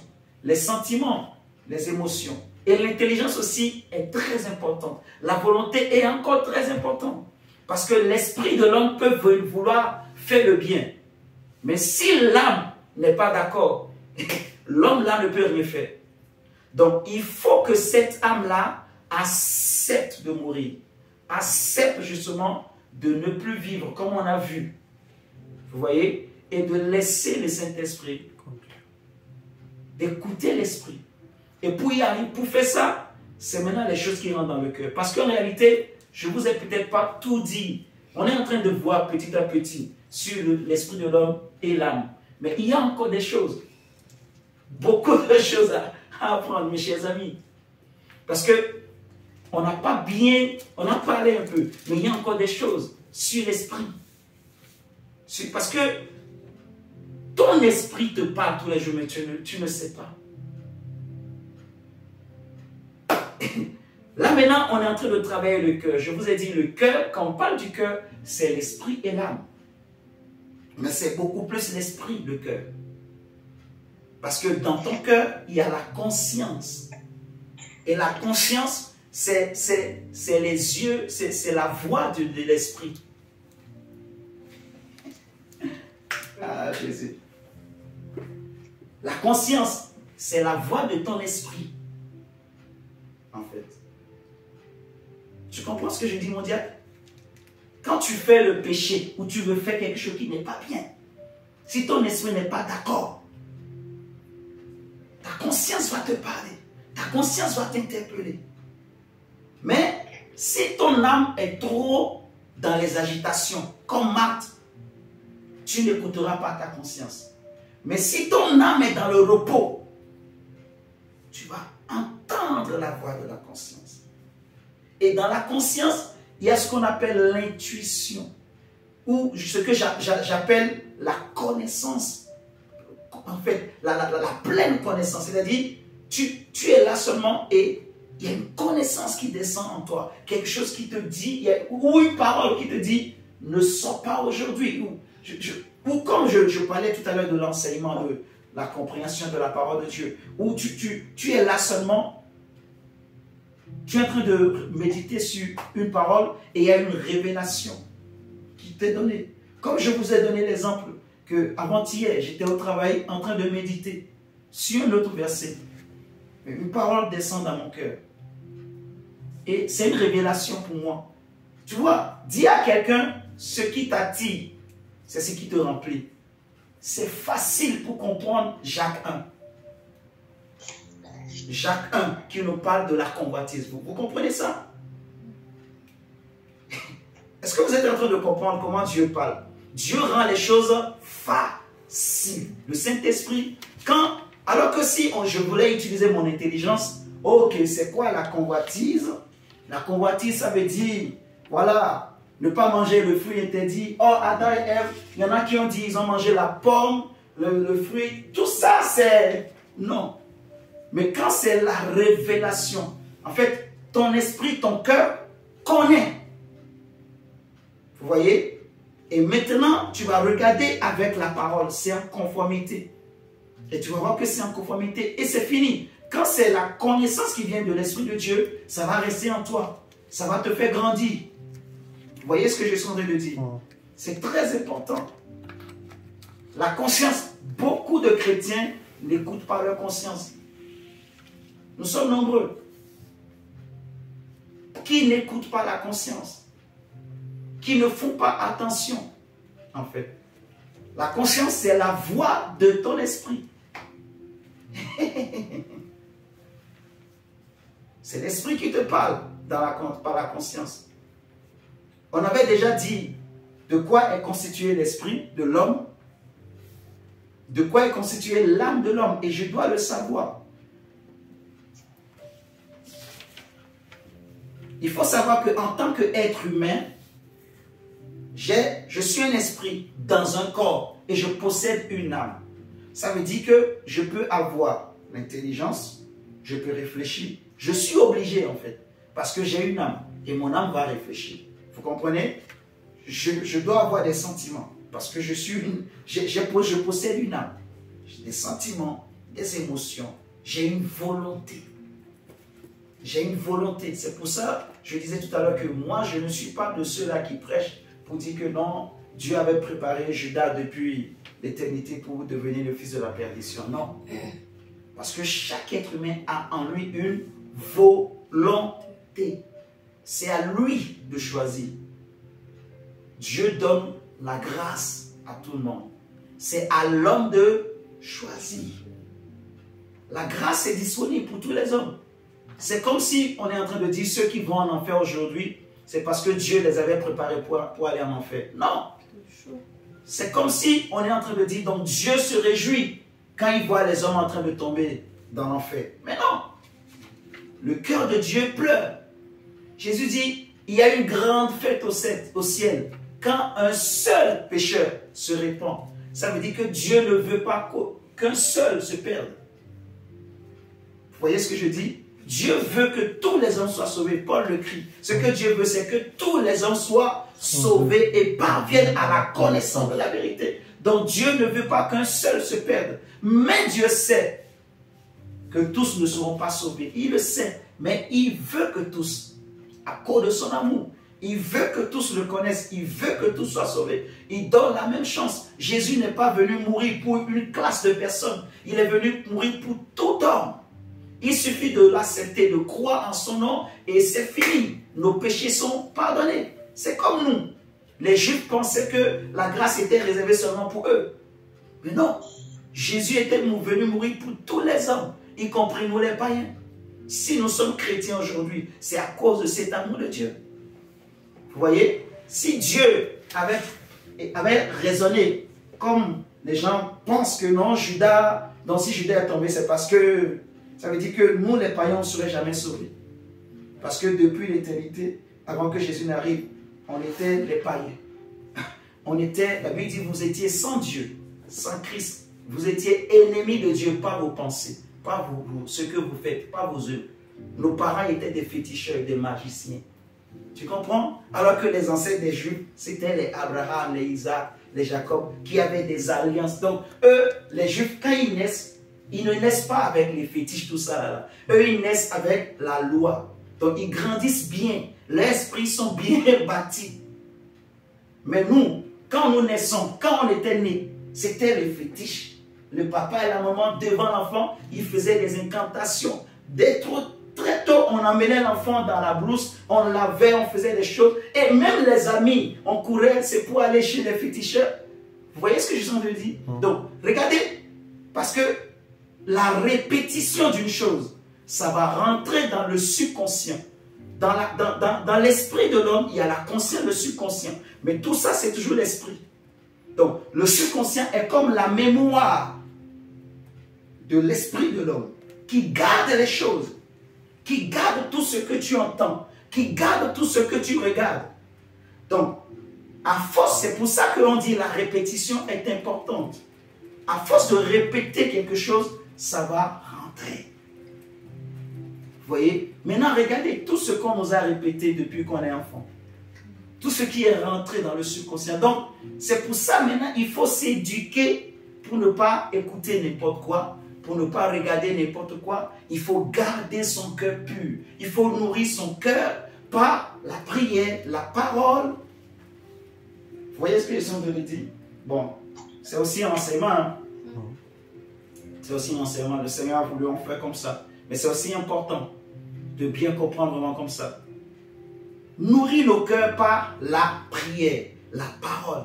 L'avantage qu'on a, c'est un homme qui se connaît lui-même. Il sait que je peux parler dans mon cœur. Vous voyez? Je peux parler, en fait, parce que mon esprit est un être. Je suis un esprit. Et un esprit peut parler. Un esprit peut marcher. Un esprit peut faire des mouvements, donc il peut se déplacer. Un esprit peut désirer quelque chose. Vous voyez? Donc, je peux parler. En fait, quand on dit l'esprit de l'homme, prenez 1 Pierre, chapitre 3. Lis-nous ta version, ma soeur Koum. Peut-être ça va bien sortir là. C'est quoi la version? Hein? Oui, 1 Pierre 3, verset 1. Verset 4. C'est quoi ta version? C'est... Bon. C'est quoi? C'est la Bible archéologique. Tu sais pas? Second 21. Ah, second 21, d'accord. Lis. 1 Pierre chapitre 3, verset 4. Mais plutôt... Bah, je commence peut-être plutôt. Ouais, commence verset 3, allez.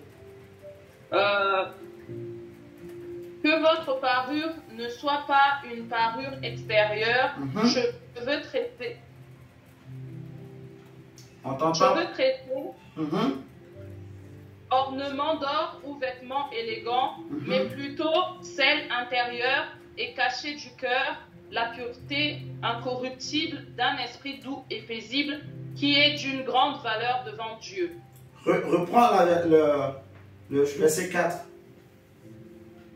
Mais plutôt, celle intérieure et cachée du cœur, la pureté incorruptible d'un esprit doux et paisible, qui est d'une grande valeur devant Dieu. Vous voyez, ce verset-là, comme ça a été mal traduit, beaucoup de chrétiens ne savent pas de quoi on est en train de parler ici. Ah, le Seigneur. Est-ce que tu as une autre version? Oui. C'est quoi l'autre version? J'ai semeur. Ben, lis semeur, je vais voir. 1 Pierre, on va dire.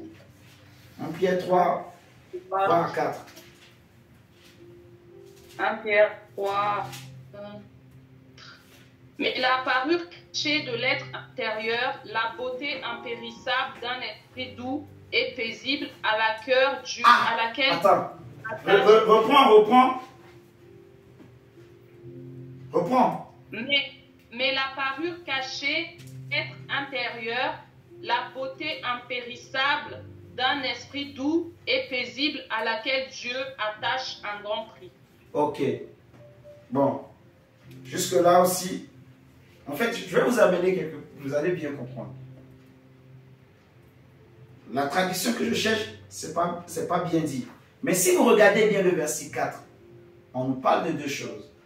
On dit, la parure intérieure est cachée dans le cœur. Dans la version Louis II. Virgule, la pureté incorruptible d'un esprit doux et paisible. Donc, pour quelqu'un qui comprend, qui analyse, on parle de la même chose en fait. On a fait virgule. Donc, on dit la parure intérieure est cachée dans le cœur. Cette parure intérieure est cachée où? Dans le cœur. Et on dit que cette parure intérieure qui est cachée dans le cœur, c'est un esprit doux, c'est la pureté incorruptible d'un esprit doux et paisible. Alléluia. Attendez, je vais nous lire la version français courant. On dit, recherchez plutôt la beauté de l'être intérieur. Vous voyez la différence? Français courant. On dit verset 4. Recherchez plutôt la beauté de l'être intérieur. Tu vois la différence, mon diable? Donc, ce qu'on appelle parure intérieure ici, c'est l'être intérieur. Ou autrement, ce qu'on appelle l'homme intérieur. Vous voyez? Et on dit que cet homme intérieur, il est dans le cœur. Je reprends. Recherchez plutôt la beauté de l'être intérieur, la parure impérissable d'un esprit doux et paisible qui est d'une grande valeur aux yeux de Dieu. Donc déjà ici, on a une précision. L'être intérieur qui est dans le cœur. Je vais nous lire. Ça, c'est la version Alfred Cohen. Vrai. Dieu est bon. Dieu nous aime. Dieu nous aime. Parce que la manière dont on est en train de grandir là. 1 Pierre chapitre 3, verset 4. Que votre beauté réside dans votre être intérieur, dans le charme impérissable d'un esprit doux et paisible. Vous voyez? Donc, on dit en fait que ici, ce que Pierre est en train de parler, c'est l'être intérieur. L'être intérieur qui est caché où? Dans le cœur. Dans le cœur. Vous voyez? Et indirectement, on nous souffle. Parce que après, on met virgule dans Louis II et on dit l'esprit doux et paisible. Vous voyez? Donc, ce qu'on appelle parure intérieure dans Louis II, en fait, c'est l'être intérieur. Dans la vraie version, en grec, parce que ça a été traduit en français, vous voyez? En grec, ce que l'apôtre Pierre voulait dire, il voulait parler de l'être intérieur du cœur, l'être intérieur caché dans le cœur. Ce que l'apôtre Paul appelle souvent l'homme intérieur. Vous voyez? Or, l'homme intérieur, c'est lui l'esprit. L'homme extérieur, en fait, c'est l'âme. C'est celui qui se manifeste en contact avec le monde physique. Vous voyez? L'âme est au milieu. Il y a l'esprit qui est l'homme intérieur. Mais l'homme qui est l'extérieur, donc, on peut dire, ça dépend des gens. On peut dire l'homme extérieur, donc, c'est le corps physique. Vous voyez ce que je dis? Regardez, il faut bien comprendre. Pour qu'il n'y ait pas de confusion, prenons 2 Corinthiens, chapitre 4, le verset 16. 2 Corinthiens, chapitre 4, verset 16. Donc, l'homme intérieur, c'est dans le cœur. Quand on parle de l'esprit, quand on parle du cœur, comprenez aujourd'hui que dans la Bible, quand on parle souvent du cœur, hein, souvent c'est l'esprit. Si ce n'est pas l'esprit, c'est l'âme. Vous voyez ce que je dis? Souvent c'est l'esprit. En fonction du contexte, en fonction de ce qu'on veut dire. Souvent, très souvent, c'est l'esprit en fait. C'est parce que les traducteurs, ils ont remplacé par cœur. Parce que le cœur, c'est ce qui est caché dans l'homme en fait. Vous voyez? Mais, vous pouvez faire même une expérience chez vous. Vous prenez votre Bible. Partout où on a mis cœur, cœur, cœur, cœur. Essayez de remplacer par esprit, esprit. Je parle de l'esprit humain. Esprit, esprit. Ça va vous donner une autre compréhension. Vous allez mieux connaître l'esprit. L'esprit est composé aussi de 3 parties qu'il faut connaître. Il faut connaître ton esprit. Il faut savoir que ta conscience, c'est la voix de ton esprit. C'est ton esprit qui parle.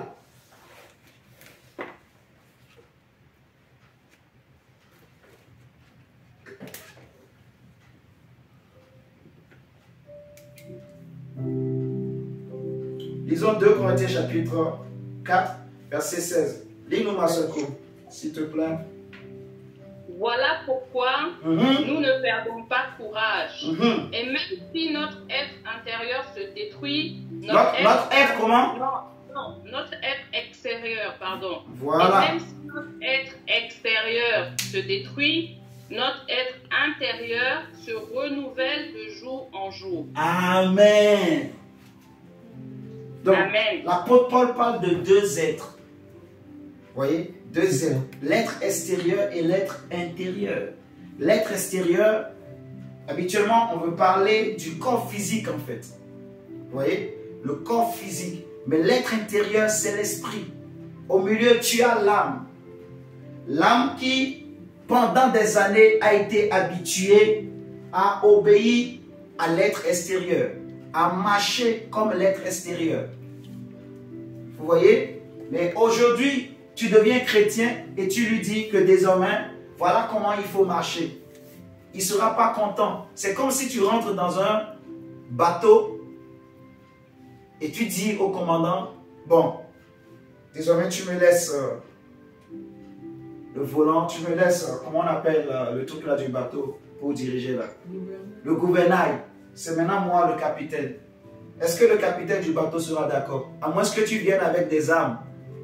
Vous êtes d'accord avec moi?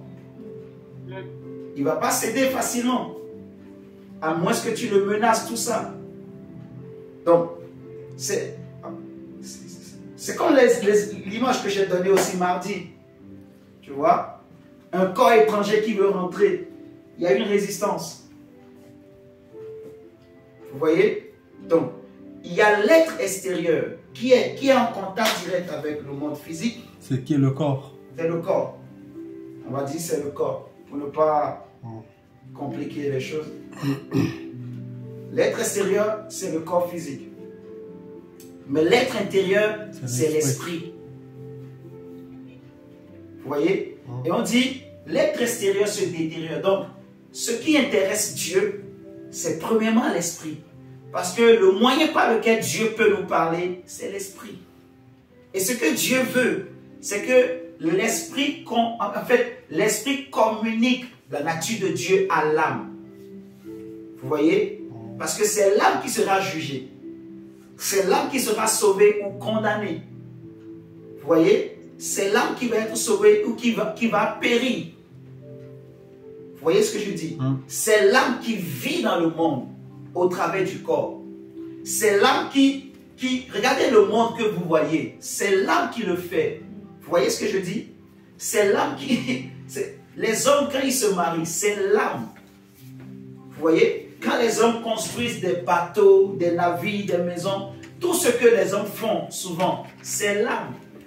Le monde que vous voyez, ce monde beau que vous connaissez, la science, même les astronautes, les satellites que l'homme a créés, c'est grâce à l'âme. Grâce à l'intelligence de l'âme. Vous voyez ce que je suis en train de dire? C'est très important. C'est l'âme. Mais ce que Dieu veut, c'est que l'âme, au lieu d'utiliser ses émotions et ses sentiments et son intelligence en obéissant à la chair, qu'elle les utilise comme l'esprit le veut. C'est ce que Dieu veut. Et c'est ce que Jésus vient faire en nous. Pour que l'âme obéisse à l'esprit, il faut que l'âme soit dans le repos si vous analysez bien, j'aime Dieu. Les hommes ont du mal à écouter même leur propre conscience. C'est parce qu'ils sont trop agités. L'âme n'a pas de paix. Les gens pensent qu'ils ont la paix parce qu'ils mangent bien, parce qu'ils ont une maison, parce qu'ils ont une voiture. Mais en réalité, ils n'ont pas la paix dans leur âme. L'âme ne se repose pas. La preuve, ils courent derrière le travail. Ils courent derrière l'argent. En fait, inconsciemment lui-même, il n'est même pas conscient. Il court. Mon Dieu, rigole. Hein? Est-ce qu'il faut que je dise la vérité? Je vous dis la vérité. Ça va nous aider. Ah. Les hommes courent, les hommes courent, les hommes courent, les hommes courent. Paul dit, Démas m'a abandonné pour l'amour du siècle présent. Vous voyez, son âme n'en pouvait plus. Quand Jésus a dit à cet homme riche, si tu veux vraiment avoir la vie, vends tout ce que tu as, va le donner aux pauvres. Ah, le monsieur, il s'est tourné triste. Il a pensé à tout son argent. Il a pensé à sa maison. Il a pensé à ses biens. C'est son âme. Vous voyez, son âme a beaucoup de biens. Son âme s'est enrichie. Son âme a beaucoup travaillé. Donc, son âme réfléchit. Son corps dit à son âme, hé, regarde Jean-Pierre. Hé, regarde l'âme. Donc, toi, tu vas laisser tout ça là. Tu vas le vendre. C'est vrai là? Donc maintenant, c'est comme ça se passe en fait. Le corps, parce que lui, le corps lui veut vivre. Ah, il voit les gâteaux, il voit le fruit. Ah, il veut manger. L'âme, regarde ça. C'est doux, hein? Il goûte. Et l'âme maintenant va donner aussi son avis. Il voit, ah, l'âme c'est bien, je veux manger. Et l'âme va donner. Et en fait, c'est quelque chose qui se passe rapidement. Hein? Même seconde, c'est beaucoup. L'âme va dire, c'est bien, ou non, c'est pas bon. Parce que c'est l'âme qui décide, en fait, c'est lui qui a la volonté. Vous comprenez? Mais si l'âme n'a pas le repos, la chair va dire, ah, c'est doux, je veux manger. Ah, l'âme va dire, c'est bien, ça c'est bien pour les émotions, ça c'est bien, ah, c'est l'amour, ah, c'est bien ça, ça donne du goût au sens, ah, la langue va bien manger. Donc, vous voyez ce que je dis? C'est comme ça se passe, rapidement. Mais quand l'âme est dans le repos, dès que la chair dit ça, l'esprit dit, non, non, âme, non, dis non, dis non. L'esprit, ton esprit va dire à l'âme, âme, dis non, dis non, dis non. Parce que Dieu interdit. Vous comprenez? Et quand l'esprit dit ça, l'âme entend, quand la chair veut prendre, l'âme dit non, je ne veux pas. Si l'âme dit non, je ne veux pas, la chair va. Parce que c'est lui qui a la volonté. C'est lui qui a le dernier mot. C'est lui qui a le dernier mot. C'est lui qui décide. C'est elle, l'âme, qui décide dans l'homme. Donc, l'esprit est fort. Mais il n'a pas de pouvoir sans l'âme. Il ne peut pas régner sans l'âme. Vous êtes en train de comprendre l'importance de l'esprit, mais aussi de l'âme. Il ne faut pas seulement travailler l'esprit. Si on travaille l'esprit, mais l'âme n'est pas dans le repos, si l'âme n'est pas soignée, n'est pas guérie, l'esprit aura du mal à travailler. Vous êtes en train de... je dis, oui, dis-moi. Dans ce cas-là, si du coup, l'esprit, pour que l'esprit en fait prenne de l'ascendance, il faut que du coup, en fait, l'âme soit assujettie maintenant à l'esprit. Oui, il faut que l'âme soit assujettie à l'esprit. Oui. Mais pour que l'âme soit assujettie à l'esprit, il faut qu'elle soit dans le repos. C'est ça qu'on appelle le repos de l'âme. En fait, si l'âme, parce qu'aujourd'hui, vous allez voir, les hommes qui n'ont pas Jésus, leur esprit est mort. C'est ce que la Bible dit, Éphésiens chapitre 2. Vous étiez morts par vos offenses, ainsi de suite. Vous voyez? Donc, leur esprit est mort et confondu donc avec leur âme. Donc, celui qui donne des ordres et qui travaille, qui fait tout en eux, c'est l'âme.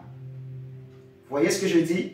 Donc l'âme n'est pas dans le repos. Normalement au départ, quand Dieu a créé l'homme, l'âme n'était pas appelée à travailler, à faire tout ce qu'elle fait. Elle était mise là juste pour écouter ce que dit l'esprit et faire.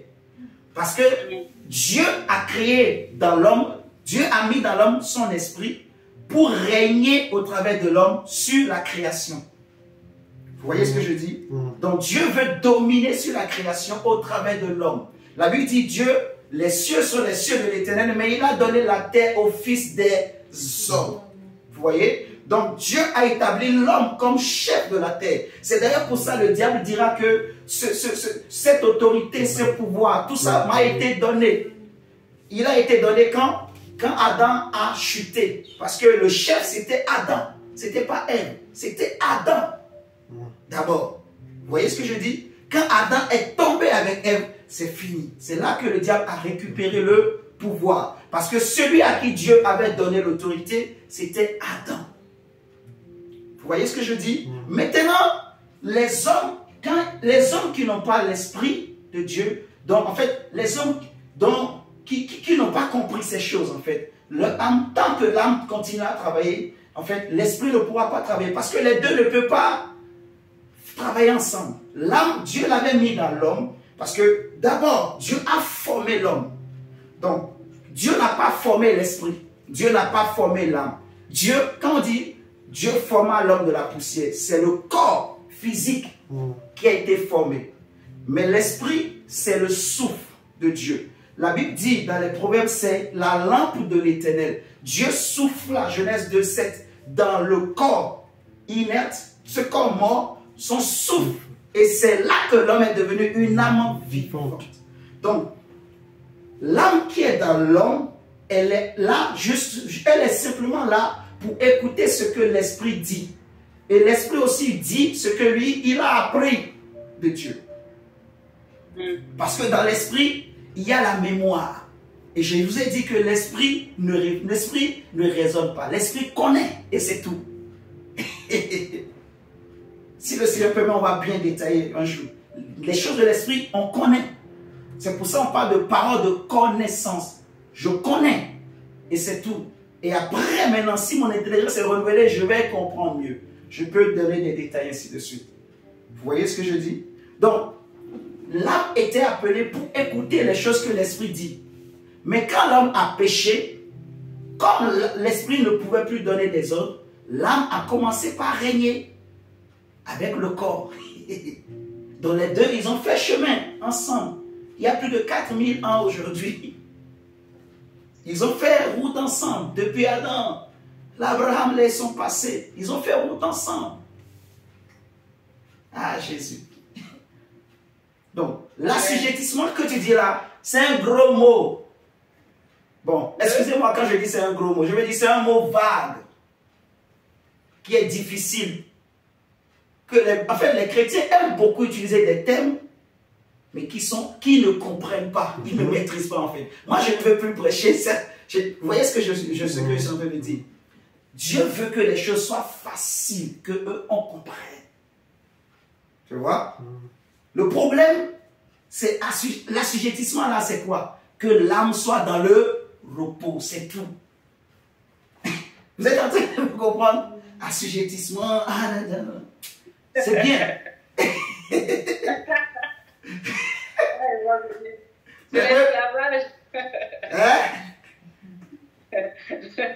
Non, c'est vrai, c'est la vérité. C'est le bon thème. Mais je me suis rendu compte, pendant des années, on a utilisé tous ces thèmes, mais ça ne nous a pas aidés, en fait. Mais dans la Bible, Dieu a dit, je vous ai donné la terre assujettissez-la. C'est Dieu qui lui avait dit. Alors, assujettissez la terre. La terre. Assujettissez-la. Donc, c'était... Ça veut dire dominer sur la terre. Quand Dieu dit à l'homme, assujettissez la terre. Donc, dominer sur la terre, sur les poissons, les oiseaux, les animaux, ainsi de suite. Vous voyez, dominer sur la terre. Dominer là, c'était maintenant au niveau de l'âme. Oui, que l'âme domine, en fait, sur la terre. Mais l'âme va dominer au travers de l'esprit. En fait, parce que, oui, c'est ça. C'est l'âme qui domine. C'est l'âme qui règne, quoi. Mais cette âme, si elle est conduite par l'esprit, elle va bien régner. Elle va régner comme Dieu veut. C'est comme ça que quand quelqu'un, il vit vraiment par l'esprit, son âme peut faire des choses Et c'est les choses de l'esprit. Du coup, son âme peut, en fait, les émotions, les sentiments qu'il peut avoir seront des émotions, seront des sentiments purs. L'amour sera pur. Vous voyez, la colère sera sainte. Il ne va pas se mettre en colère, en désordre. Il n'aura pas la colère de l'homme qui n'accomplit pas la volonté de Dieu. Vous voyez, un homme dont l'âme est dans le repos, la convoitise ne sera plus son problème. Messieurs amis, vous voyez, le problème de l'homme, de l'âme, c'est la convoitise. Et beaucoup sont dans la convoitise, même sans le savoir. Je vous dis la vérité. Parce que convoiter, c'est quoi? C'est ce qui t'attire. Je suis désolé. C'est ce qui t'attire. Si c'est la nourriture qui t'attire, si c'est le manger qui t'attire, si tu préfères aller dormir plutôt que de te connecter pour prier, si tu, vous voyez ce que je suis en train de dire? Ce qui t'attire, en fait, c'est ça.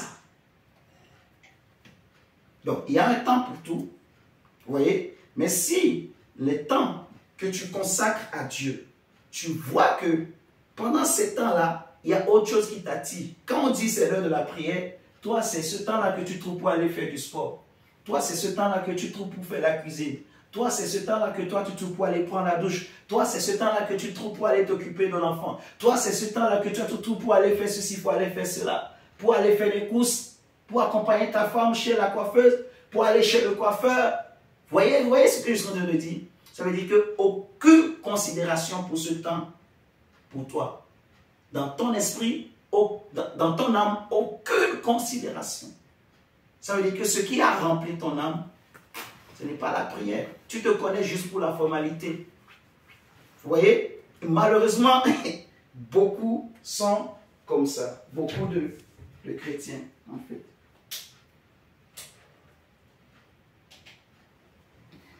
Que le Seigneur nous aide. Mon évangéliste, toi, tu as déjà tout. Ah, tout. En partie. Ce que Dieu veut, c'est qu'on prenne conscience, en fait. Qu'on réalise ces choses, en fait. Vous voyez, mon Dieu, si tu réalises, je te dis la vérité, même l'orgueil n'aura plus de pouvoir sur toi. En fait, c'est ça le secret, qu'on réalise l'état du cœur, l'état de l'âme. Comprends bien, c'est quoi mon âme, c'est quoi mon esprit, c'est quoi mon... Des fois, tu peux être là. Tu peux dire, j'ai une vision. Mais est-ce que la vision que tu as eue là, l'image que tu vois là, la pensée que tu as, parce que la pensée aussi vient de l'âme, est-ce que ça vient de Dieu ou c'est de ton âme? Le problème, c'est que il y en a aussi qui viennent de l'âme qui peut s'accomplir. Le diable étant tellement malin, s'il voit que tu es un chrétien qui n'a pas la connaissance, il peut passer facilement par ton âme, il te donne des visions. C'est-à-dire, il te donne des imaginations, des images, il te donne des choses. Et toi, tu diras, Dieu m'a dit, j'ai vu. Ça va se réaliser aussi, parfois. Mais ce n'est pas l'esprit. Est-ce que vous savez qu'il y a des visions même qu'on peut avoir, ça ne vient pas de l'esprit. C'est une imagination.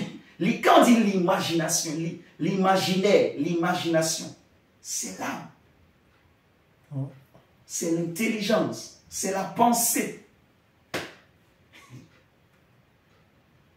Donc, quand tu comprends ces choses, tu es là debout. Le diable te regarde, il cogne comme ça. Tu le regardes seulement. Tu as la paix. Quand tu comprends ces choses, tu es tranquille en toi. Vous comprenez? C'est le secret. Il n'y a pas grand chose. Si tu pratiques ces choses, tu verras. Laisse le temps, tu vas voir.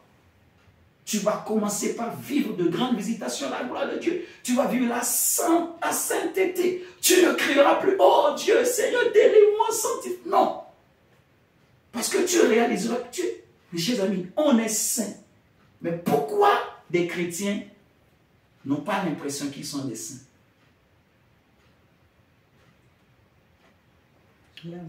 À cause du mauvais enseignement reçu. qui a fait que l'âme n'a pas été bien traitée, qui a fait que l'esprit et l'âme n'ont pas été séparés. Parce qu'il faut que l'esprit et l'âme soient séparés. Vraiment, je vous dis, il faut que ça soit bien séparé.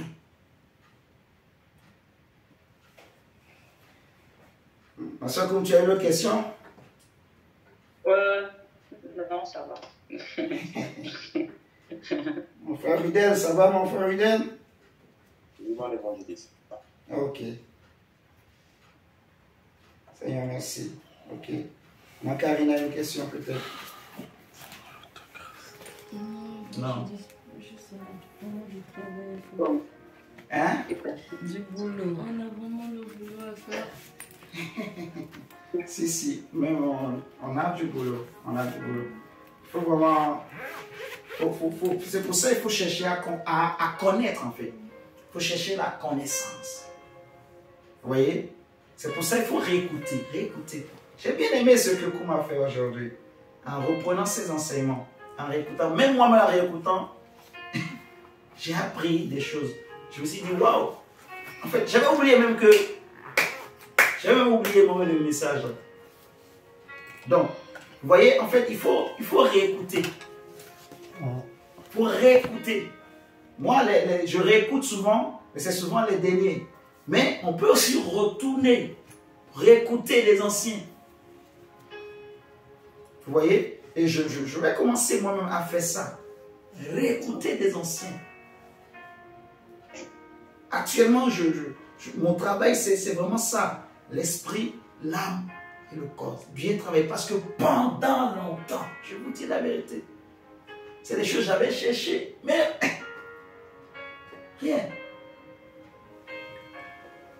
Dieu étant bon, il a vu que, c'est le temps. Il a mis à part. Il a commencé maintenant par ouvrir l'intelligence. Pas enseigner. Il avait commencé déjà depuis. Donc il y avait déjà des choses que je comprenais, mais ce n'était pas bien approfondi.